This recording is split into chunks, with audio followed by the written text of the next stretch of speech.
एक मन होता है वो तो चला गया।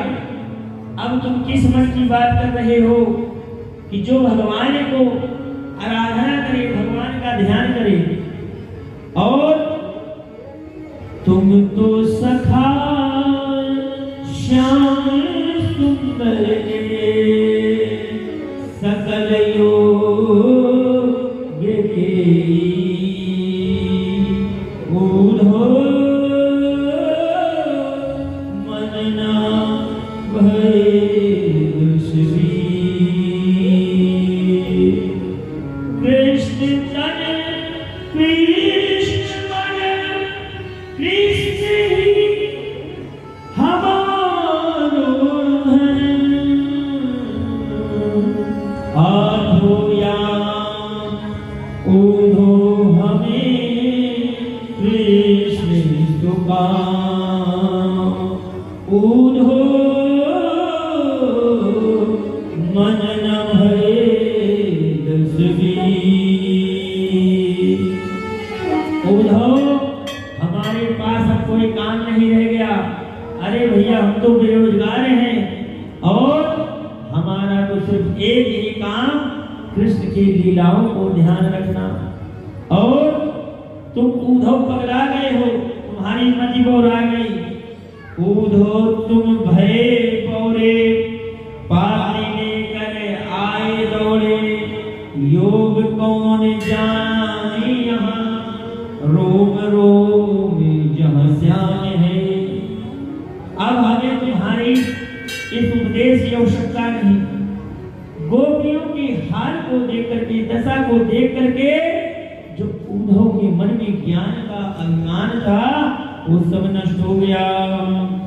अब जहां भगवान जिस यमुना किनारे खेलते थे,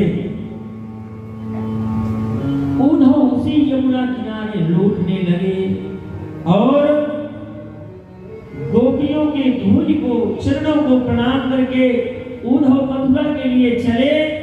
और उद्धव की मति भी बौरा गई। भगवान की लीलाओं को सुनकर के, गोपियों का भगवान के प्रति प्रेम जान करके उद्धव भी भाव विभोर हो गए, विहर हो गए। और जो उद्धव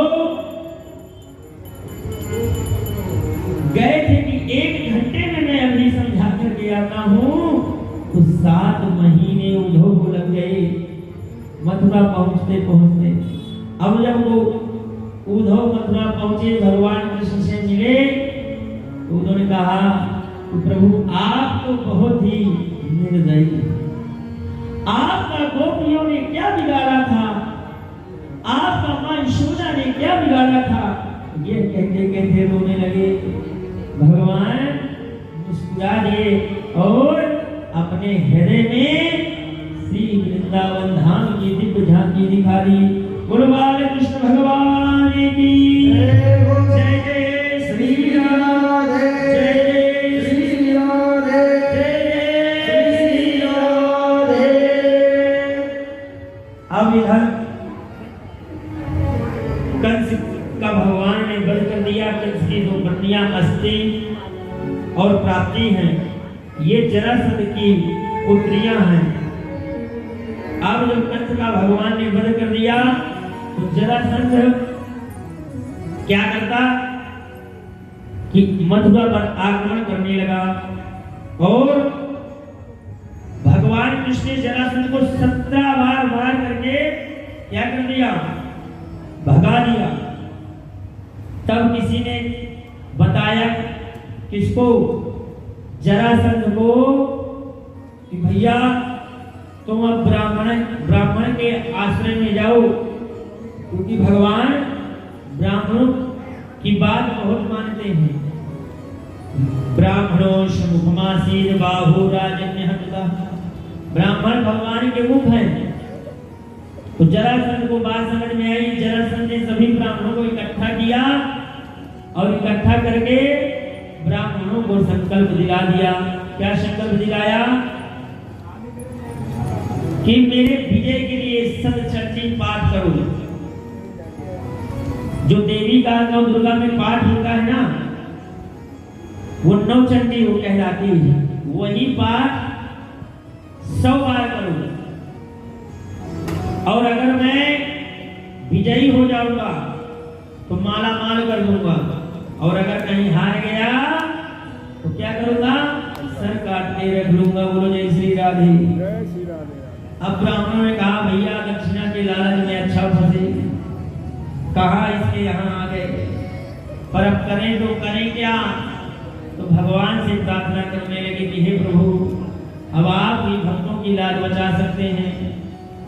तो भगवान ने ब्राह्मणों की पुकार सुन ली। इसलिए कहा जाता है कि दैवाधीनम जगत सर्वम मंत्राधीनम च देवता, ते मंत्रा ब्राह्मणाधीनम तस्मात् ब्राह्मण देवता।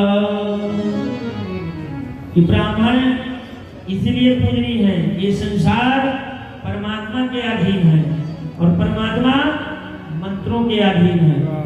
मंत्र के द्वारा भगवान को बुलाते हैं, पूजन करते हैं, मंत्र से ही विसर्जन करते हैं, मंत्र से ही भोग जाता है और मंत्र का ही जप करते हैं। देखिए, जो ब्राह्मण या गुरु के द्वारा प्रदत्त मंत्र है, उसी मंत्र का जप करते हैं, जिससे इस लोक या परलोक में भी हमारा कल्याण हो जाता है। तो ये मंत्र किसके पास है? संसार भगवान के अधीन है, भगवान मंत्रों के अधीन है और वो मंत्र ब्राह्मणों के पास है। तस्मात् तभी ब्राह्मण जो है पूजे जाते हैं। इसीलिए कहा गया है कि पूजहि विप्र सकल गुणहीना, शूद्र पूजहि ये प्रवीणा।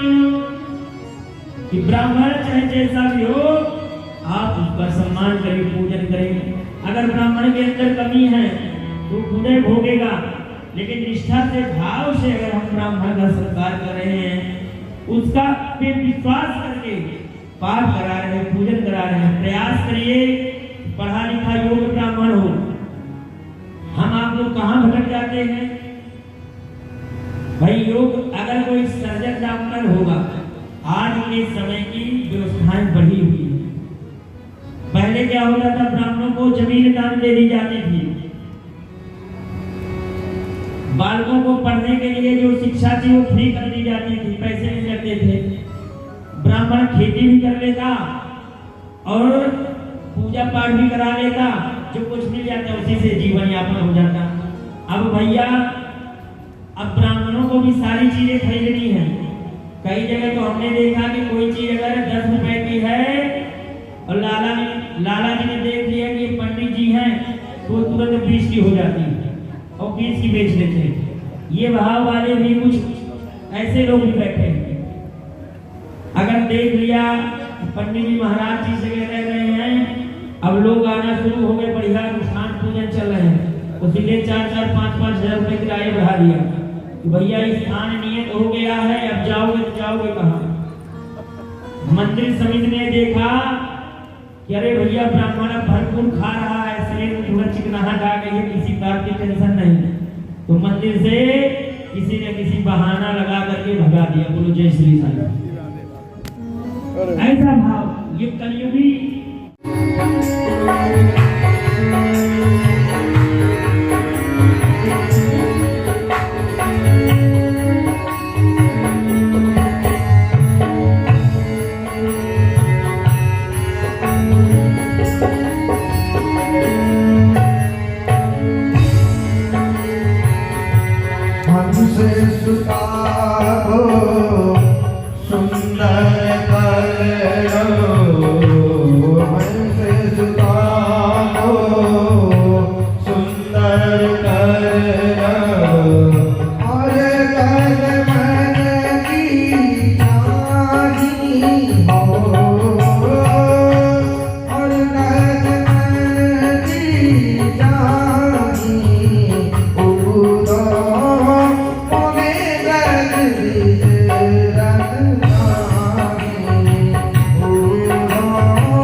राम जय श्री राम। अब भगवान ने उद्धव से कहा, उद्धव मुझे ब्रजवासी नहीं बिसर रहे। अरे ब्रजवासियों का मेरे लिए ताजा मक्खन लाना खिलाना, ब्रजवासियों का मेरे साथ खेलना,